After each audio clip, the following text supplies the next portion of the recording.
Once I press down on, so this will bring a lot of good luck. So everything that you wanted to do will go very smooth and nice in 2018 for you. So the fish that we call in Chinese in Mandarin is yu. So we pronounce as a naming. You have a very good luck, and then there's a lot of benefits coming in 2018 for you. Alright, so what is this? This is sweet and sour sauce that will contain with oil. So sweet and sour, we wish all the couple stay sweet and with oil, so we wish everything goes very smooth. Alright, so what is this? Chinese called guo cui. So this is money. Money on top, on your visa. Maybe your works, everything you will get increase, get promote, and then for the 2018. Okay. Thank you very much. Thank you. Is it okay? Hello everyone, welcome back once again. स्वागत है आप सबका Singapore tour series के एक और नए video में। इस टूर सीरीज में मैंने अब तक ऑलमोस्ट सारी चीजें एक्सप्लेन कर रखी है अलग अलग वीडियो में, जैसे वीजा कैसे बनाना है, बजट होटल्स कहाँ पर मिलते हैं, बजट शॉपिंग आप कहाँ पे कर सकते हैं, टॉप 10 के साइट सीइंग प्लेसेस कौन से हैं, इनके अलावा और कौन से प्लेसेस हैं, इंडियन टेम्पल्स कहाँ पे आपको मिल सकता है, बजट में आप लोकल में ट्रैवल कैसे कर सकते हैं। तो इन सब चीजों के बाद आज की इस वीडियो में हम एक और इम्पोर्टेंट टॉपिक के बारे में डिस्कस करेंगे कि अगर आप सिंगापुर के टूर का प्लान कर रहे हैं तो यहाँ पर बजट फूड ऑप्शंस क्या क्या है। जी हाँ, फूड एक बहुत इंपॉर्टेंट टॉपिक है, स्पेशली आपके इंटरनेशनल ट्रिप के दौरान, क्योंकि आप अगर बजट में अपने फूड को प्लान नहीं कर पाते हैं तो ये भी एक बहुत बड़ा एक्सपेंस हो जाता है आपके लिए। और सिंगापुर के बारे में बहुत लोगों से मैंने ये मिसकंसेप्शन भी सुना है कि सिंगापुर में इंडियन फूड्स के अलावा बाकी फूड उन्हें अच्छा नहीं लगता है, मतलब उसमें बहुत फीकापन रहता है और it's not of that type की इंडियन लोगों को पसंद आए। बट ऐसा नहीं है, क्योंकि यहाँ पर बहुत अलग अलग तरह के फूड मिलते हैं। बट ओनली थिंग ये है कि हम उनके जो डिशेस के नाम होते हैं वो जानते नहीं है। हम कुछ भी मंगा लें तो ऑब्वियसली आपको वो टेस्ट आएगा नहीं, तो इसमें आपको जो डिश है उसका एक प्रॉपर नॉलेज होना चाहिए। तो आज के इस बजट फूड ऑप्शन वाले वीडियो में सबसे पहले हम ये देखेंगे कि सिंगापुर में कितने तरह के कुजीन्स मिलते हैं, what are the types of cuisines you can get in Singapore. The next हम उसमें जो डिशेस होते हैं उनको एक एक करके थोड़ा डिटेल में जानेंगे, उसके अंदर क्या डलता है, वो टेस्ट में कैसा होता है, ये सब चीजें हम थोड़ा बहुत देखेंगे ताकि आपको एक आइडिया आए कि वो आपको पसंद आएगा कि नहीं। The next we'll see some budget food options. Budget food कहाँ पर मिल सकता है पूरे सिंगापुर में, इसका कुछ मैं लिस्ट बताऊंगा, कुछ शॉप्स, कुछ हॉकर सेंटर्स वगैरह है वो मैं आपको बताऊंगा, और साथ साथ मैं आपको इन सब चीजों का कॉस्ट भी बताता जाऊंगा ताकि साथ साथ में आपको आपके फूड बजट का एक आइडिया भी आ जाए। एंड फाइनली हमारे वेजिटेरियन दोस्तों के लिए will also see some vegetarian food options in and around Singapore. तो सिंगापुर में फूड रिलेटेड फुल डिटेल्स के लिए इस वीडियो में एंड तक मेरे साथ बने रहिए। और चलिए शुरू करते हैं आज का ये वीडियो।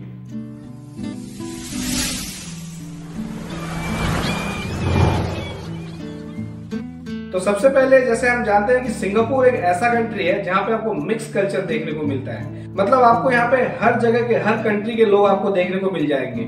सिमिलरली यहाँ पर इतने जगह के लोग हैं तो यहाँ पर जो कुजीन है, जो फूड कल्चर है वो भी यहाँ पे मिक्स्ड है, मतलब आपको यहाँ पर जगह जगह पे चाइनीज कुजीन देखने को मिल जाएंगे चाइनीज फूड स्टॉल्स में, देन यू विल गेट मले फूड, देन आपको इंडियन कुजीन तो मिल ही जाएंगे, इंडियंस भी काफी है सिंगापुर में। और इसके बाद यहाँ पर आपको कॉमनली दिख जाएगा Japanese cuisine, then Korean food, then Tibetan food and then European food, और भी बहुत तरह के यहाँ पे फूड ऑप्शंस आपको मिल जाएंगे। सो फूड के बारे में सोचने से पहले आपको ये चीज सबसे पहले जानना है कि सिंगापुर में आपको हर तरह का कुजीन मिल जाएगा, हर टाइप के कुजीन मिल जाएंगे, हर टाइप के डिशेस मिल जाएंगे। अब ये आप पे डिपेंड करता है कि आपको किस तरह के डिश पसंद है और कौन सा डिश आप लेना चाहते हैं। अब हमारे साथ सबसे पहले तो ये होता है कि हमें जो डिशेस होते हैं उनके नाम ही नहीं पता होता, वो क्या है वही हमें नहीं पता होता है, तो उसके अंदर क्या चीजें रहती है और वो टेस्ट में कैसा हो वो हमें ऑब्वियसली पता नहीं चलेगा, तो हम वो खाने से डरते हैं या फिर हमें लगता है कि उसे अवॉइड करना ही बेटर है। बट यकीन मानिए कुछ कुछ डिशेस ऐसे होते हैं जो आप एक बार खा लिए तो आपको फिर से खाने का मन करेगा। तो इसलिए सबसे पहले हम ये जान लेते हैं कि सिंगापुर में डिशेस कौन कौन से मिलते हैं, जो फेमस डिश यहाँ पर होते हैं वो कौन कौन से हैं, वो कहाँ का कुजीन है और उसमें क्या क्या डलता है, वो टेस्ट में कैसा होता है। सो इससे आपको एक आइडिया आ जाएगा कि this food is meant for you और नॉट। तो सिंगापुर में कॉमनली पाए जाने वाले डिशेस में one of the name is tom yum seafood. इसमें यम जो वर्ड है इसका मतलब है हॉट एंड सावर सलाद, सलाद या वेजिटेबल मान लीजिए जो थोड़ा हॉट एंड सावर मतलब खट्टा रहता है और थोड़ा तीखा रहता है, जैसे टमाटर हो गया, इमली हो गए और थोड़े बहुत स्पाइसी चीजें हो गए, तो इस तरीके की चीजों को मिलाकर ये डिश बनाया जाता है।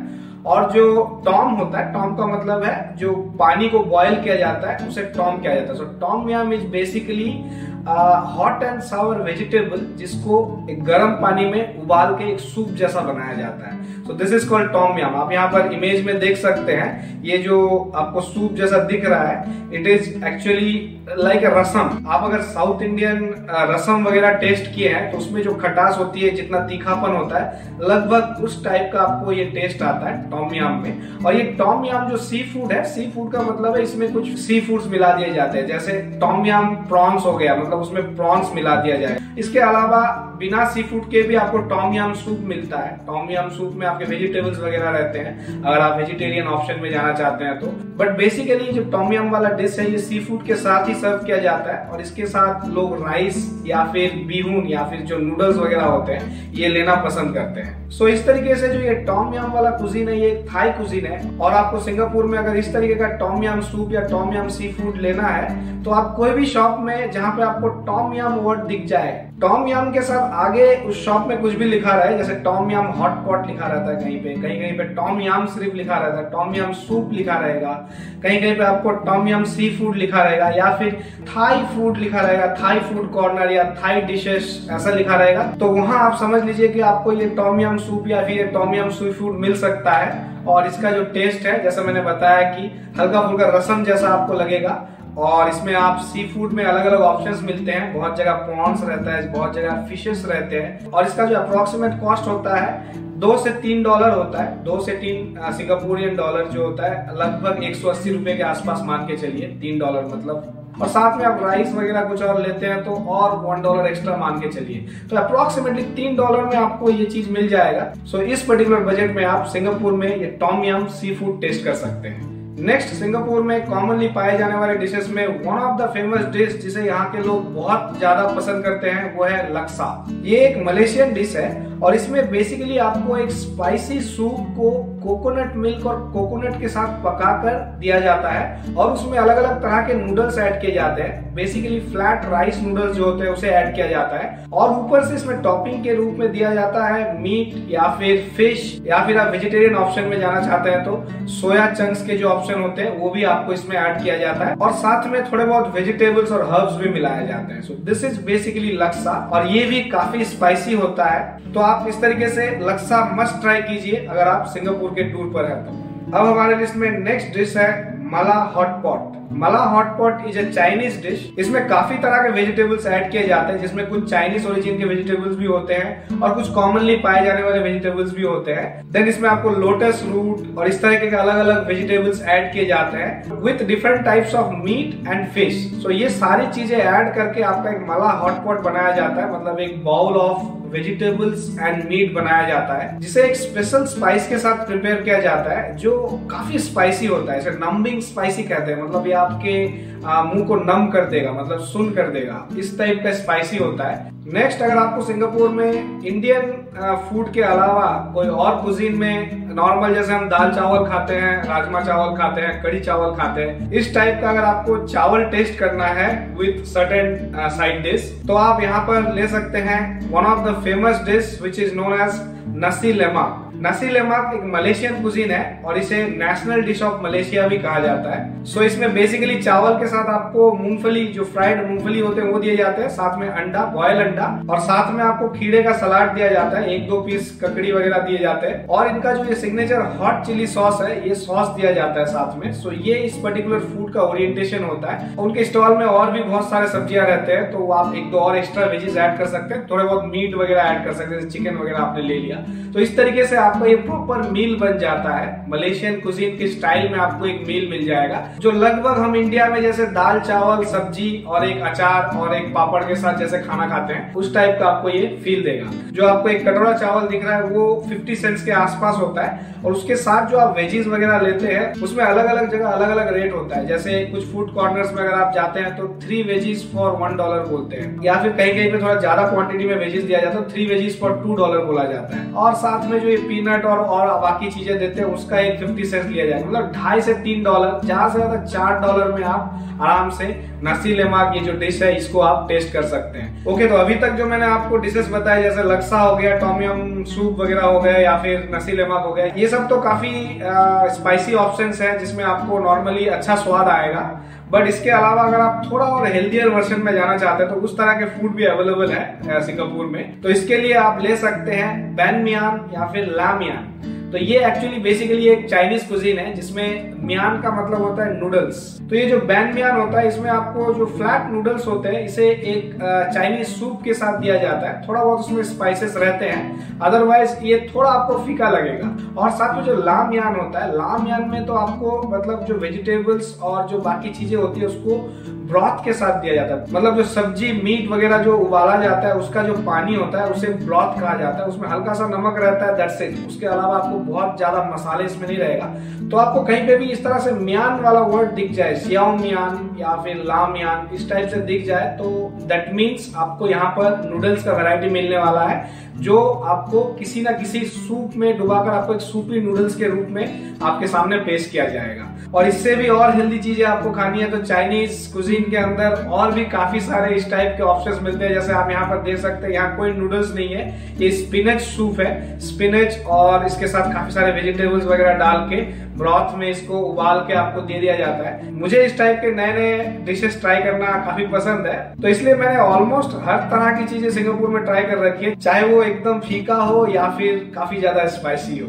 तो नेक्स्ट अब हेल्दी डिशेस के कैटेगरी में अगला नाम है यांग टोफू। ये जो आप पर्टिकुलर डिश देख रहे हैं ये है यांग टोफू और इसमें मेन इंग्रेडिएंट ही टोफू है। टोफू ऑलमोस्ट पनीर जैसा टेस्ट करता है और साथ में इसमें ये थिन नूडल्स डालते हैं। थिन नूडल्स या फिर इसे बीहून कहा जाता है। सो बीहून और टोफू को सर्टेन वेजिटेबल्स और मीट के साथ मिलाकर और कुछ हर्ब्स एंड स्पाइसेस डालकर इस पर्टिकुलर डिश को बनाया जाता है और इसे साथ में हॉट एंड सावर सॉस और ब्रॉथ के साथ सर्व किया जाता है। कुछ लोग इसे सिर्फ सॉस मिलाकर ड्राई ही खाना पसंद करते हैं और कुछ लोग इसके साथ जो ब्रॉथ मिलता है उसे इसके अंदर मिलाकर इसे एक सूपी टेक्सचर देते हैं और उसके बाद इसे टेस्ट करना पसंद करते हैं। अब नेक्स्ट डिश है क्वे चाप। क्वे चाप एक्चुअली एक चाइनीज ओरिजिन का ही डिश है और इसमें आपको बेसिकली सोया सॉस के अंदर फ्लैट राइस शीट नूडल्स, ये आपको लंबे लंबे नूडल्स नहीं रहेंगे, ये आपको फ्लैट शीट के शेप में आपको दिखेंगे, जिसे सोया सॉस में डुबोकर थोड़ा बहुत इसको पकाकर आपको दिया जाता है। सो ये भी थोड़ा फीका ही रहता है, थोड़ा खटास रहता है इसमें और ये आपको हार्डली $2-2.5 में कोई भी चाइनीज शॉप में आपको मिल जाएगा। तो ये पर्टिकुलर डिश भी आप टेस्ट कर सकते हैं।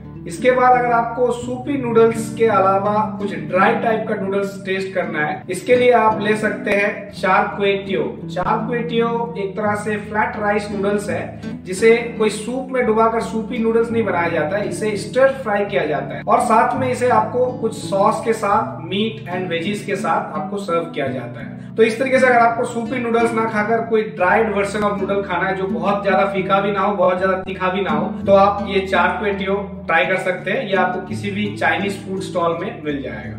तो ये सब हो गए कुछ मेन डिशेस जो मैं आपको यहाँ पर दिखा रहा हूँ और आई होप इसके बारे में आपको एक ओवरऑल आइडिया आया होगा कि ये डिश किस तरीके का रहता है, इसमें क्या क्या मिलाया जाता है और इसमें कैसा आपको टेस्ट आ सकता है। तो आप अपने हिसाब से देख लीजिए, अगर आपको स्पाइसी पसंद है तो आप लक्सा वगैरह ट्राई कीजिए। अगर आपको थोड़ा सा जो फीका जो डिश होता है काफी हेल्दी रहता है लेकिन थोड़े फीके रहते हैं, उस टाइप के डिश आपको ट्राई करना है, आप पसंद करते हैं या फिर आप फर्स्ट टाइम ट्राई करना चाहते हैं तो आप यांग टोफू इस टाइप के डिशेस वगैरह भी आप ट्राई कर सकते हैं। अब इसके अलावा भी बहुत सारे और डिश है, जैसे बाकुटे है। बाकुटे मतलब आपको जो पोर्क रिब्स होते हैं उसको ब्रॉथ में बॉईल करके आपको दिया जाता है, इसे लोग ब्रेड के साथ लेना पसंद करते हैं। देन थोड़ा बहुत स्नैक्स टाइप के ऑप्शंस में आपको ये आइस कचांग मिल जाएगा, इसीलिए लोग आइस कचांग कहते हैं, बट बेसिकली हमारे इंडिया का ये बर्फ का गोला है। एक्चुअली बर्फ के गोले में इस तरीके से थोड़ा बहुत कलर और थोड़ा बहुत मिठास वगैरह ऐड करके इस तरीके से एक छोटे बाउल के अंदर देते हैं और इसे ये लोग आइस कचांग बोलते हैं। इसके अलावा आप हल्के फुल्के स्नैक्स में ये रोजाक ले सकते हैं। ये रोजाक बेसिकली फ्रूट सलाद होता है, इसके नीचे जो आप देख रहे हैं पूरा फ्रूट सलाद है, ऊपर से इसे पीनट के जो क्रस्ट वर्जन है, क्रस्ट पीनट डालकर इसे आपको दिया जाता है और थोड़ा बहुत स्वीटनर वगैरह भी ऐड किया जाता है। तो नॉर्मल जो हम फ्रूट सलाद खाते हैं उससे थोड़ा हटके ये टेस्ट करता है, but this is also a good option for light snack जिसे रोजाक कहा जाता है। इसके अलावा अगर आप जून, जुलाई, अगस्त, सितंबर इन महीनों में अगर आप सिंगापुर का टूर कर रहे हैं तो आप डुरियन ट्राई कर सकते हैं। डुरियन यहाँ का बहुत ही फेमस फ्रूट है।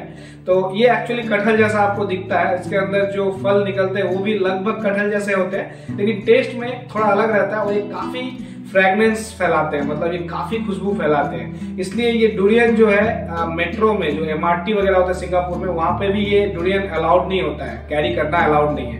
और ये पर्टिकुलर फ्रूट आपको कोई भी फ्रूट स्टॉल में मिल जाएगा। मेनली आपको ये गेलैंग और कालांग एरिया में थोड़ा बजटेड रेट में मिल जाएगा। यहाँ पे जो एक शॉप है डुरियन 36, इस पर्टिकुलर शॉप में आप जा सकते हैं। यहाँ पे कोई $4-5 में जो इसकी जो पीसेस होते हैं उसको पैक करके रखते हैं, वैसा मिल जाएगा। अगर आपको पूरा डुरियन लेना है तो कभी 10 कभी $15 में आपको मिलता है, डुरियन के साइज के हिसाब से, उसके क्वालिटी के हिसाब से। इसके अलावा आपको सिंगापुर में इंडियन फूड भी काफी मिल जाएंगे। इंडियन फूड आपको स्टॉल जहां जहां पे दिख रहे हैं वहां पे आप जा सकते हैं, इंडियन फूड ले सकते हैं। इंडियन फूड के बारे में मैं आपको बहुत ज्यादा एक्सप्लेन नहीं करूंगा, तो चलिए आप देख लेते हैं कि ये पर्टिकुलर फूड जो है आपको बजटेड ऑप्शंस में सिंगापुर में कहाँ मिल सकते हैं। तो देखिए, सिंगापुर में एक तरफ जो रेस्टोरेंट्स है उनकी एक कैटेगरी है, दूसरी तरफ जो यहाँ के जो लोकल पीपल है, ये यहाँ के जो फूड कोर्ट होते हैं यहाँ बहुत आते हैं। यहाँ के जो फूड कोर्ट होते हैं इन्हें हॉकर सेंटर कहा जाता है। जो बड़े एरिया में जो फूड कोर्ट होते हैं, यहाँ पे छोटे छोटे स्टॉल्स बने रहते हैं, इसे हॉकर सेंटर कहा जाता है। यहाँ पे आपको सिंगापुर में हर गली, हर चौराहे पे एक छोटा बड़ा हॉकर सेंटर आपको मिल जाएगा। यहाँ पे बहुत बड़े बड़े हॉकर सेंटर्स भी है कुछ कुछ जगह में, जहाँ पे लगभग 500 से 600 स्टॉल्स रहते हैं, और साथ में कहीं कहीं पे छोटे छोटे स्टॉल्स भी है जहाँ पे 50-40 स्टॉल्स रहते हैं।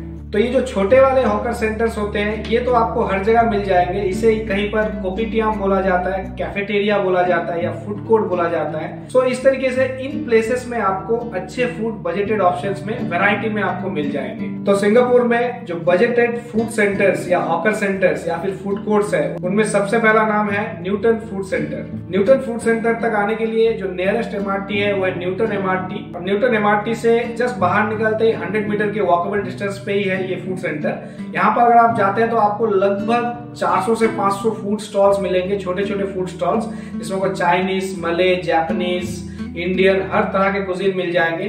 तो आप इस पर्टिकुलर एरिया में अगर आना चाहें तो आ सकते हैं, और यहाँ पर टेस्टी फूड बजटेड प्राइस में ग्रैब कर सकते हैं। इसके बाद नेक्स्ट नाम है मैक्सवेल हॉकर सेंटर। ये पर्टिकुलर हॉकर सेंटर के लिए जो नियरेस्ट MRT है वो है मैक्सवेल MRT। बट अगर आप चाइना टाउन के विजिट के लिए आ रहे हैं और आप बुद्धा तूत रिलीफ टेम्पल या फिर मारियम्मन टेम्पल वगैरह विजिट कर रहे हैं, तो आप इस मैक्सवेल हॉकर सेंटर पर जरूर आइए और यहाँ पर डिलीशियस फूड बजटेड प्राइस में एंजॉय कीजिए। नेक्स्ट है टेक्का सेंटर। टेक्का सेंटर लिटिल इंडिया में आता है, और ये एक तरह से बहुत बड़ा एरिया है जहाँ पे एक तरफ ग्रोसरीज, किराना वगैरह के सामान मिलते हैं, दूसरी तरफ फिशेस वगैरह के फिश मार्केट है, और ऊपर के जो फ्लोर्स होते हैं उसमें कपड़े वगैरह मिलते हैं। और इसी पर्टिकुलर टेक्का सेंटर में एक कॉर्नर ऐसा भी है जहाँ पे आपको लाइन से फूड कोर्ट्स मिल जाएंगे, फूड स्टॉल्स मिल जाएंगे। सो इस पर्टिकुलर एरिया में आपको इंडियन फूड स्टॉल ज्यादा मिलेंगे, इंडियन बांग्लादेशी फूड स्टॉल्स आपको ज्यादा मिलेंगे, क्योंकि यहाँ लिटिल इंडिया है, और पास में जो फेरर पार्क वाला एरिया है वहाँ पे बांग्लादेशी पीपल भी काफी रहते हैं। तो आपको बांग्लादेशी फूड, पाकिस्तानी फूड और इंडियन फूड भी मिलेंगे, साथ में आपको चाइनीज, मले और बाकी चीजें भी मिल जाएगा। हॉकर सेंटर के लिस्ट में अगला नाम है old airport road food centre. यहाँ आने के लिए जो नियरेस्ट MRT है वो है डाकोला MRT। ये भी एक काफी पॉपुलर फूड सेंटर है जहाँ पे इवनिंग को आपको काफी रश देखने को मिलेगा। तो आप अगर इस पर्टिकुलर एरिया के आसपास कोई साइट सीइंग प्लेस विजिट करने आ रहे हैं तो इस फूड सेंटर में भी आप फूड ट्राई कर सकते हैं। नेक्स्ट है circuit road hawker centre. Circuit road hawker centre के लिए जो नियरेस्ट MRT है वो है मटार MRT से वॉकेबल डिस्टेंस है। अदरवाइज आप मैकफर्सन MRT से भी वॉक करके इस पर्टिकुलर एरिया तक जा सकते हैं। अगेन ये हॉकर सेंटर भी काफी बड़े एरिया में फैला हुआ है, लगभग 400-500 स्टॉल यहाँ पर भी आपको दिख जाएंगे, जिसमें आपको वेजिटेरियन ऑप्शंस, चाइनीज, मले, इंडियन, हर तरह का कुजीन आपको दिख जाएंगे। तो आप चाहे तो इस पर्टिकुलर हॉकर सेंटर में भी फूड ट्राई कर सकते हैं। इसके बाद जो नेक्स्ट नाम है वो है Bedok interchange hawker centre. Bedok interchange hawker centre के लिए नियरेस्ट MRT बेडॉग। बेडॉग से बाहर निकलते ही आपको ये पर्टिकुलर हॉकर सेंटर दिख जाएगा। यहाँ पे भी आपको बेसिकली चाइनीज, मले फूड वगैरह काफी अच्छे मिल जाएंगे और बजटेड रेट में मिलेंगे। साथ ही साथ आपको बेडॉग इंटरचेंज का एक शॉपिंग मॉल भी है, यहाँ पे भी आप जा सकते हैं और यहाँ पर थोड़ा बहुत टाइम स्पेंड कर सकते हैं। तो ये तो हो गए कुछ पर्टिकुलर हॉकर सेंटर्स के नाम, जो बड़े हॉकर सेंटर्स हैं उनके नाम। इसके अलावा भी काफी सारे बड़े बड़े हॉकर सेंटर है, मैं आपको सारे नाम यहाँ पर गिरा नहीं सकता हूँ। तो इसके लिए अगर आपको सिंगापुर में कितने हॉकर सेंटर्स है इसका अगर पूरा लिस्ट चाहिए तो आप इस पर्टिकुलर वेबसाइट पे आ सकते हैं, जो है nea.gov.sg। और इस वेबसाइट में ये जो एरिया आप देख सकते हैं 118 मार्केट्स एंड हॉकर सेंटर्स, इस पर्टिकुलर लिंक को आप क्लिक कीजिए तो आपको इस तरीके का एक पीडीएफ डाउनलोड हो जाएगा, जिसमें आपको 118 हॉकर सेंटर्स, जो छोटे बड़े हॉकर सेंटर्स है पूरे सिंगापुर में, उसके पूरा लिस्ट आ जाएगा एड्रेस के साथ। तो आप अगर किसी एरिया में साइट सीइंग के लिए जा रहे हैं तो उस एड्रेस में कौन सा हॉकर सेंटर है आप इस लिस्ट से भी पता कर सकते हैं, या फिर आप गूगल मैप में अगर आप कहीं पे भी है वहां पे जस्ट टाइप कीजिए हॉकर सेंटर नियर मी, तो आपको उस एरिया में जो फेमस हॉकर सेंटर्स है वो आपको दिख जाएंगे। छोटे बड़े जो भी फूड कोर्ट है आपको दिख जाएंगे, वहां जाइए और अपना फूड बजट में एंजॉय कीजिए। खाने पीने के लिए जब आप हॉकर सेंटर वगैरह विजिट कर रहे हैं तो 2-3 चीजों का ध्यान रखिएगा। हॉकर सेंटर में छोटे बड़े बहुत सारे स्टॉल्स आपको दिख जाएंगे, आप कंफ्यूज हो सकते हैं। जैसे लक्सा आपको हर जगह दिख जाएगा, 5-10 स्टॉल आपको दिखेंगे जहाँ लक्सा लिखा रहेगा, लेकिन आप उन्हीं सेंटर्स पे जाइए, उन्हीं स्टॉल्स पे जाइए जहाँ पे वहाँ की लोकल पब्लिक भीड़ लगा रही हो। मतलब कहीं कहीं पे आप देखेंगे कि यहाँ के जो लोकल पब्लिक है क्यू में लग के फूड परचेस कर रहे हैं। तो उन सब स्टॉल में ये क्यू में क्यों लगे हुए हैं? क्योंकि यहाँ पर या तो फिर ये फूड सस्ते मिल रहे हैं, बजटेड ऑप्शन है यहाँ पर, या फिर ये काफी टेस्टी है कंपेयर टू अदर शॉप्स, या फिर दोनों ही हो सकते हैं। तो इस तरीके के स्टॉल्स में ही आप जाइए और यहीं से आप फूड लीजिए। नेक्स्ट, आप अपना पानी अपने साथ कैरी करके चलिए। सिंगापुर में आपको हर स्टॉल में पानी नहीं मिलेगा, कहीं कहीं पे किसी बड़े फूड कोर्ट में या फिर हॉकर सेंटर में आपको एक कॉमन एरिया रहता है जहां पर आपको पानी वगैरह पीने के लिए ऑप्शन रहता है, अदरवाइज आपको बॉटल परचेस करके ही पीना पड़ेगा। तो इसलिए बेटर यही है कि आप अपना वाटर बॉटल खुद कैरी कीजिए और जहाँ पे फिलिंग का मौका मिले वहां फिल कर सकते हैं। और नेक्स्ट चीज ये है कि जो हॉकर सेंटर में जो छोटे छोटे स्टॉल्स होते हैं, यहाँ जो वेंडर्स होते हैं ये मोस्टली कैश में ट्रांजैक्शन करते हैं। तो कहीं कहीं पे आपको कार्ड स्वाइपिंग मशीन वगैरह या फिर जो इनके QR कोड होते हैं वो मिलते हैं, बट मोस्टली 99% आपको कैश में ट्रांजैक्शन करना ही बेटर रहता है। तो मेक श्योर आप जब हॉकर सेंटर में फूड वगैरह परचेस कर रहे हैं तो आप कैश में ही ट्रांजैक्शन करें, that will be a hassle free, quick and better option. और एक चीज स्पेसिफिकली बता दूं, इन हॉकर सेंटर्स में आपको कस्टमाइजेशन के ऑप्शंस बहुत मिलते हैं। जैसे आप ये नसी लेमाक वगैरह आप लेने जाते हैं तो इसमें जो चावल के साथ जो वेजिटेबल्स होते हैं वो 1 या 2 नहीं, इनके पास पूरा ट्रे भर के कम से कम 10-15 टाइप के वेजिटेबल्स रहते हैं। और आपको ये बोलते हैं कि एनी 3 वेजिटेबल फॉर $1, या फिर एनी वेजिटेबल 50 सेंट्स, मतलब $1/2 का एक वेजिटेबल होगा। तो आपको सेलेक्ट करना पड़ता है कि कौन कौन सा वेजिटेबल आपको चाहिए। आप 3 भी ले सकते हैं, 4 भी ले सकते हैं, 5 भी ले सकते हैं। इसी तरीके से आप यंग टोफू ले लीजिए या कोई भी डिश ले लीजिए। यंग टोफू में आपको टोफू तो वो डाल देंगे, नूडल्स में आपको वैरायटी मिल जाएगा, 5-6 नूडल्स दिखाएंगे आपको, विच वन पूछते रहेंगे। तो आप बताते रहिएगा कि ये वाला आपको चाहिए तो वो आपको डाल देंगे। उसके बाद वेजीज कौन सा चाहिए पूछेंगे, अगर नहीं चाहिए तो नो वेजीज बोल दीजिएगा। कुछ अगर ना समझ में आता आप उनसे पूछ सकते हैं कि ये क्या है तो वो आपको बताएंगे।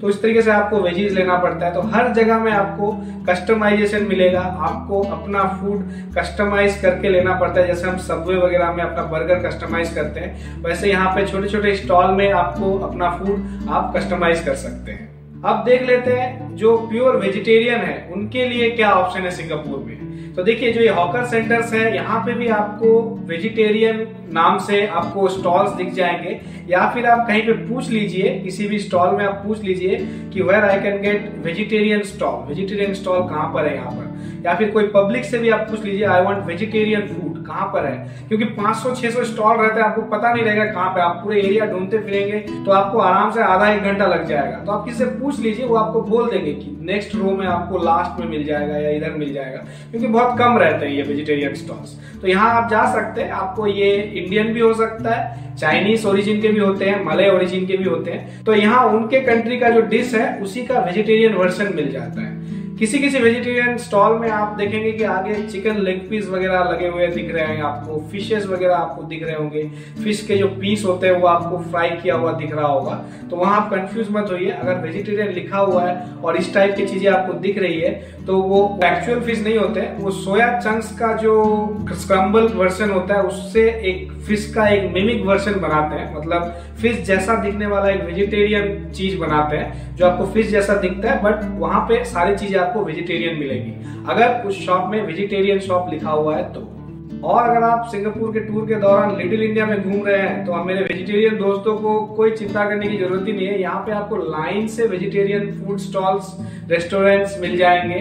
बड़े बड़े रेस्टोरेंट यहाँ पे वेजिटेरियन है, इंडियन रेस्टोरेंट्स है, जैसे कोमला विलास हो गया, आनंद भवन, गोकुल रास रेस्टोरेंट, देन स्वाद रेस्टोरेंट, अड़ियार आनंद भवन, A2B जिसे हम कहते हैं, A2B रेस्टोरेंट, देन चेन्नई आइया वेजिटेरियन रेस्टोरेंट, देन कैलाश प्रभात, देन शिव सागर, बालाजी रेस्टोरेंट, इस तरह से बहुत सारे रेस्टोरेंट है। तो मैंने जो आपको ये अभी नाम बताया, मैं आपको यहाँ पर लिस्ट दिखा रहा हूँ। ये सब कोई छोटे मोटे स्टॉल नहीं है, प्रॉपर रेस्टोरेंट है, मल्टी कुजिन रेस्टोरेंट्स है कुछ कुछ यहाँ पर। तो आप गूगल में सर्च कर लीजिए, देख लीजिए इनके मेनू में क्या क्या है। और यहाँ पर अगर आप चाहे तो proper Indian food, pure vegetarian food आप एंजॉय कर सकते हैं। और लिटिल इंडिया के अलावा भी अगर आप बुगीज वगैरह जाते हैं, बुगीज का जो फूड सेंटर है, जो हॉकर सेंटर है, वहां पे भी काफी सारे वेजिटेरियन स्टॉल्स हैं। ये मैं कुछ लिस्ट दिखा रहा हूँ जो बुगीज में है। बुगीज में अगर आप वेजिटेरियन शॉप ढूंढ रहे हैं तो इन सब प्लेसेस में आप जा सकते हैं। इसी तरीके से आप चाइना टाउन में है तो चाइना टाउन में आपको वेजिटेरियन अगर फूड चाहिए तो ये कुछ उसके लिस्ट है। देन इसी तरीके से आपको हर जगह आपको मिल जाएगा। गेलांग जा रहे हैं, कालांग वगैरह गेलांग एरिया में जा रहे हैं तो वहां पे ये कुछ लिस्ट है गेलांग एरिया के। तो ऐसे मैं आपको हर एरिया में इस तरीके का एक लिस्ट गिना सकता हूँ जहाँ पे आपको वेजिटेरियन फूड मिल जाएगा। प्योर वेजिटेरियन जो लोग हैं उनके लिए कोई प्रॉब्लम नहीं है सिंगापुर में। बस यही चीज है कि आपको अगर इंडियन टेस्ट के अलावा दूसरा कोई टेस्ट आपको अगर पसंद नहीं आ रहा है तो थोड़ा कस्टमाइज कीजिए, थोड़ा स्पाइसी बनाइए उसको, and then you can easily take vegetarian food in your Singapore tour. और जो नॉन वेजिटेरियंस हैं उनके लिए भी मैं बता दूं, उनके मन में ये डर लगा रहता है कि कहीं इसमें स्नेक या फिर इसमें जो फ्रॉग के डिशेस है वो तो मिक्स नहीं हो रहा है, तो उसका आप चिंता मत कीजिए। चाइना टाउन में मोस्टली ये सब चीजें मिलती हैं और गेलैंग वाले एरिया में भी कुछ स्टॉल्स है जहाँ पे आपको फ्रॉग के डिशेस और ये सब मिलते हैं, बट वो क्लियरली लिखा रहता है कि यहाँ पे फ्रॉग डिशेस वगैरह मिल जाते हैं। बट अदरवाइज नॉर्मली जो हॉकर सेंटर्स होते हैं, जो फूड कोर्ट्स होते हैं, वहां पे आपको हर जगह में ये स्नेक, फ्रॉग, डॉग इस टाइप की चीजें नहीं मिलेगी। आपको बेसिकली जो नॉर्मल मीट्स होते हैं जैसे चिकन हो गया, बीफ हो गया, पोर्क हो गया, बीफ पोर्क मिल जाएगा। अगर आप बीफ पोर्क नहीं लेते हैं तो you can just ask them that आपके पास बीफ वगैरह है कि नहीं है, तो उसको आप अवॉइड कर सकते हैं। Otherwise if you are okay with beef and pork and other things, तो आपको बीफ मिल जाएगा, पोर्क मिल जाएगा, चिकन मिल जाएगा, डक मिल जाता है। फिश में आपको नॉर्मल जो फिशेस होते हैं वो मिल जाएंगे, स्क्विड्स मिल जाएंगे आपको, देन आपको श्रिम्प मिल जाएंगे, क्रैब्स मिलेंगे और आपको प्रॉन्स मिल जाएंगे। प्रॉन्स आपको बहुत वैरायटी में आपको मिल जाएंगे। बड़े प्रॉन्स होते हैं, छोटे बड़े प्रॉन्स जो होते हैं काफी कॉस्टली होते हैं, 20-20, 25-25 डॉलर के भी एक प्रॉन आपको देते हैं, वो पूरा फ्राई करके उसमें ग्रेवी वगैरह डाल के। $25 थोड़ा कॉस्टली रहता है, अगर आपको खाना है तो आप वो भी टेस्ट कर सकते हैं। और इसके अलावा आप चिंता मत कीजिए, नॉर्मली हर स्टॉल में या रैंडमली हर जगह पे आपको स्नेक या फिर वो फ्रॉग या फिर मगरमच्छ वगैरह आप देखते हैं बहुत सारे वीडियोस में, तो इस टाइप की चीजें सिंगापुर में नहीं मिलती है। कुछ स्पेसिफिक प्लेसेस है जहाँ पे ये मिलती है, बट नॉर्मली हॉकर सेंटर्स और फूड कोर्ट वगैरह में इस टाइप की चीजें कॉमनली अवेलेबल नहीं होती है। ओके, तो अगर आप मेरे इस वीडियो को इस पॉइंट तक आप देख रहे हैं तो आपको ये तो पता चल गया होगा कि सिंगापुर में हम इंडियंस के लिए इतना भी बुरा नहीं है खाना। जस्ट हमें इतना करना है कि हमें करेक्ट प्लेस ढूंढना है और सही खाने को पहचानना है। तो अगर आपको डिशेस के नाम पता है और आपको ये पता है कि वो क्या चीज है, उसमें क्या क्या डलता है और क्या टेस्ट है, तो आप उस पर्टिकुलर डिश को ले सकते हैं और बड़े चाव के साथ खा सकते हैं। जस्ट आपके टेस्ट के हिसाब से आपको किस तरीके का खाना पसंद है वो आप थोड़ा देख लीजिए। आपको बहुत ज्यादा फीका पसंद नहीं है तो आप यंग टोफू जैसे चीजों को मत लीजिए। आपको अगर स्पाइसी पसंद नहीं है तो आप मला हॉटपॉट जैसे चीजों को मत लीजिए। लक्सा आप जरूर ट्राई कीजिए सिंगापुर में अगर है तो। और आपको अगर राइस के साथ कुछ वेजीज या फिर कुछ नॉनवेज आइटम के साथ आपको खाना है तो आप नसी लेमाक ले लीजिए। जहाँ पे आपको नसी लेमाक दिख रहा हो उस टाइप के स्टॉल्स में चले जाइए। तो इस तरीके से आप अपने फूड को कैटेगराइज कीजिए और आप बड़े इजीली और बजटेड मैनर में सिंगापुर में फूड एंजॉय कर सकते हैं। और इसके अलावा भी आपको कुछ और डिटेल चाहिए, कोई और पर्टिकुलर एरिया में आपको वेजिटेरियन फूड कहाँ मिलेगा, और आपको कोई स्पेसिफिक फूड या स्पेसिफिक डिश चाहिए किसी पर्टिकुलर एरिया में, तो आप मुझे कमेंट कीजिए। मैं आपके हर कमेंट का जवाब देने का कोशिश करूंगा। और साथ ही साथ अगर आपको ये वीडियो पसंद आया तो वीडियो को लाइक कीजिए, अपने फ्रेंड्स के साथ शेयर कीजिए जो सिंगापुर के टूर के लिए प्लान कर रहे हैं। और अगर आप सिंगापुर के टूर का पूरा प्लेलिस्ट चेक करना चाहते हैं तो आप इस पर्टिकुलर प्लेलिस्ट को क्लिक कीजिए। ये सिंगापुर टूर प्लेलिस्ट है जिसका मैं डायरेक्ट लिंक यहाँ पर दे रहा हूँ। इसे यहीं से क्लिक करके आप जाइए। इसके अंदर आपको और 7-8 वीडियोस मिल जाएंगे जिसमें आपको अलग अलग चीजों के बारे में मैंने एक्सप्लेन कर रखा है। तो चलिए आप इस पर्टिकुलर प्लेलिस्ट लिंक को क्लिक करके इसके अंदर जितने भी वीडियोस है उसको चेक कर लीजिए और मैं आपके लिए नेक्स्ट वीडियो तैयार करता हूँ और हम मिलते हैं अगले वीडियो में। तब तक के लिए खुश रहिए, एंजॉय कीजिए और अपने जिंदगी के सफर में सफर करते रहिए। जय हिंद।